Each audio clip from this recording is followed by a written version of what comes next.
Halo semua, salam sejahtera Malaysia. Selamat datang ke channel Fels Lifestyle. Tuan-tuan dan puan yang amat dihormati sekalian, terdapat satu berita yang amat sedih, berita yang amat mengejutkan ke semua kepimpinan PAS PN dan terutamanya kepada kepimpinan politik di Malaysia dan khususnya seluruh rakyat Malaysia. Ini satu pemergian yang amat mengejutkan. Disahkan dalam sebuah artikel berita yang amat memilukan ini.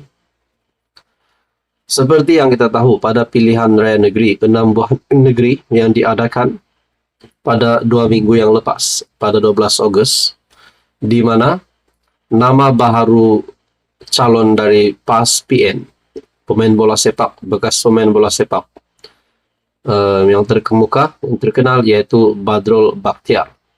Dalam sebuah artikel dari Malaysia Gazette, Badrul ucap terima kasih bantu urusan jenazah bapanya.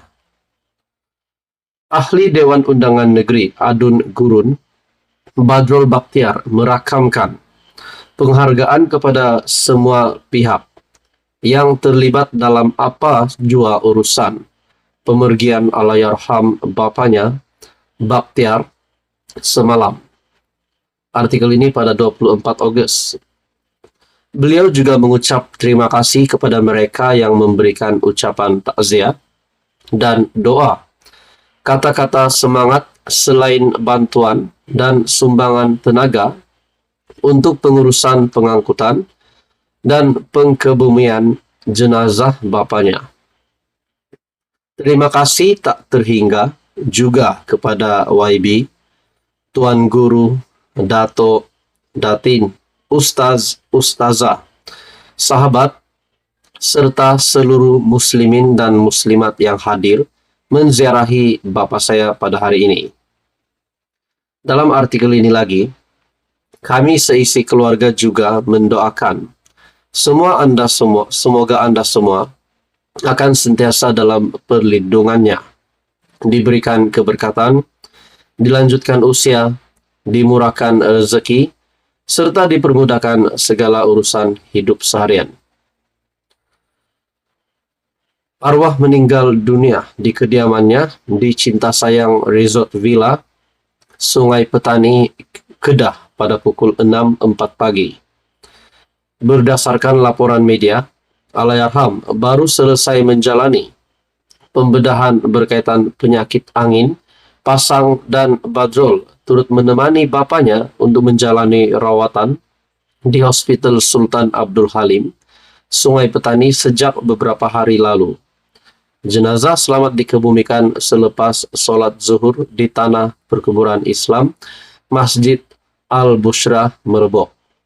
Bagi saya ini satu lagi keputusan ataupun satu lagi berita yang amat sedih yang mengejutkan Malaysia.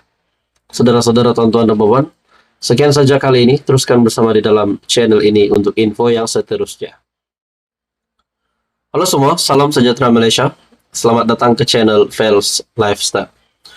Tuan-tuan dan puan yang amat dihormati, sebelum ini kita mendengar satu lagi kabar mengejutkan dari LHDN yang telah mengesahkan pembekuan akaun bank Hamzah Zainuddin dan keluarga. Dan ini juga dipercayai adalah berkaitan dengan siasatan yang dijalankan SPRM. Walau bagaimanapun, tidak ada berita lanjut ataupun pengumuman lanjut selepas itu. Kenapa dibekukan dan atas siasatan apa yang menyebabkan akaun bank Hamzah dan keluarga dibekukan. Teman-teman, dalam pada itu, satu lagi artikel yang mengejutkan ramai, yang saya lihat dari Harian Express. Artikel ini dipublish pada Jun 24, tapi sekali lagi dikongsi dalam artikel ini pada 24 Ogos 2023.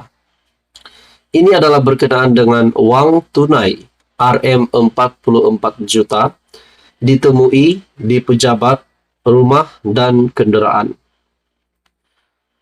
Uang tunai kira-kira Rm 44 juta, 921 barang kemas, 86 jam tangan mewah, dan 93 unit beg tangan berjenama ditemui dalam serbuan di pejabat, rumah dan kenderaan milik bekas pengarah Jabatan Air Negeri ataupun JANS, Muhammad Tahir Muhammad Talib.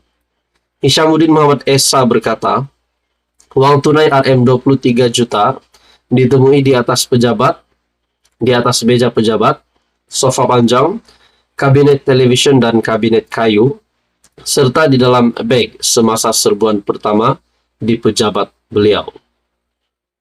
Beliau seterusnya berkata, Rm 9 juta lagi ditemui di dalam booth Mazda, Rm 4 juta di dalam booth Mercedes-Benz, dan Rm 8 juta dalam peti keselamatan di rumah Eji Tahir. Hishamuddin turut menjelaskan secara terperinci kepada mahkamah lokasi bungkusan uang, barang kemas dan jam tangan yang terdapat di setiap sudut Eji Muhammad Tahir, sudut pejabat Eji Muhammad Tahir, pantry, rumah, dan kereta pada pelan lakaran dengan merujuk kepada setiap gambar yang diambil. Menjawab soalan, Hishamuddin berkata, hanya Eji Tahir yang mempunyai akses ke bilik di pantry tersebut kerana ia berada di pejabat beliau. Kunci bilik hanya disimpan oleh beliau dan pembantu peribadinya, memaklumkan tiada sesiapa dibenarkan masuk bilik itu selain daripada beliau. Sementara itu di rumah Eji Tahir, hanya istri Fauziah Piut yang mempunyai akses ke peti keselamatan di mana uang, barang kemas, jam tangan ditemui kerana dia satu-satunya orang yang mengetahui nombor gabungan peti keselamatan itu. Hishamuddin diberi keterangan lanjut pada Jumaat di hadapan Hakim Mahkamah Session Abu Bakar Manat dalam perbicaraan Eji Tahir yang berumur 58 tahun dan Fauziah 55 tahun dan Lim Lambeng 66 tahun terhadap 37 pertuduhan pengupahan uang haram, membabitkan uang tunai dan simpanan bank berjumlah Rm 61,57 juta serta pemilikan barangan mewah yang menyalahi undang-undang. Menurut Hishamuddin, ketika mereka menyerbu rumah Eji Tahir di Sembulan, selain pegawai SPRM, hanya Eji Tahir dan istrinya di rumah itu. Bagi saya ini satu lagi pendedahan yang amat mengejutkan ramai, mengejutkan kepimpinan politik. Uang tunai Rm 44 juta ditemui di pejabat, rumah, dan kenderaan. Sekian saja, teruskan bersama di dalam channel ini. Halo semua, tuan-tuan dan puan yang amat dihormati. Kali ini satu lagi kejutan besar politik Malaysia. Ini pasti mengejutkan ramai. Kita juga mendengar banyak tuduhan yang dihadapi oleh beberapa individu berkepentingan, bahkan kepada kepimpinan politik juga. Ada yang kata Mahathir terlibat rasuah, ada yang kata Muhyiddin terlibat rasuah, dan ada yang kata Sanusi terlibat rasuah. Tapi kali ini saudara-saudara, dalam satu artikel dari Malaysia Kini, ini pasti kejutan baru kepada kepimpinan politik di Malaysia. Disahkan dalam artikel dari Malaysia Kini, hampir 100 tuduhan rasuah. Ketua Balai Polis berdepan hampir 100 tuduhan rasuah. Bagi saya ini bukan satu perkara yang normal, bukan satu perkara yang biasa. Kita mendengar sebelum ini satu ataupun dua tuduhan. Tapi kali ini kita mendengar pula Ketua Balai Polis berdepan hampir 100 tuduhan rasuah. Seperti yang admin pernah cakap sebelum ini, mereka yang diberi tanggung jawab, diberikan amanah, diberikan kuasa. Tapi mereka lah juga yang menghancurkan amanah itu. Dan contohnya di sini, tuduhan rasuah hampir 100 dihadapi oleh Ketua Balai Polis. Dalam artikel ini, seorang anggota polis berdepan 98 pertuduhan menerima suapan dengan nilai keseluruhan Rm31.400 di Mahkamah Session Kuantan, Pahang. Anwar Yakub yang berpangkat Sarjen Major didakwa melakukan semua kesalahan terbabit antara Januari 2021 hingga Oktober tahun lalu. Anwar berumur 54 tahun. Bagaimanapun mengaku tidak bersalah selepas semua pertuduhan selesai dibacakan di hadapan Hakim Ahmad Zamzani Muhammad Zain. Mengikut kertas pertuduhan, dia didakwa menerima suapan berjumlah Rm100 hingga Rm2000 daripada beberapa individu melalui pemindahan wang atas talian ke akaun bank miliknya. Tertuduh sebelum ini bertugas di Jabatan Siasatan Jenayah di Ibu Pejabat Polis Kontingen Pahang sebelum dipindahkan ke Balai Polis Sherating sebagai Ketua Balai.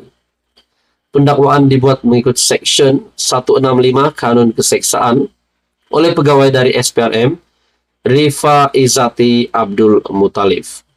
Tertuduh pula diwakili Peguam, Muhammad Baharudin Ahmad Kasim. Pihak pendakwaan memohon mahkamah menetapkan ikat jamin ke atas Anwar sebanyak Rm15.000 bersama seorang penjamin.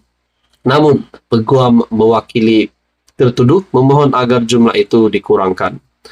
Bagi saya ini satu keputusan yang amat mengejutkan, tangkapan ataupun pendedahan SPRM yang mengejutkan ramai. Dalam artikel dari Malaysia Kini, Ketua Balai Polis berdepan hampir 100 tuduhan rasuah. Tuan-tuan dan puan, teruskan bersama di dalam channel ini untuk info yang seterusnya.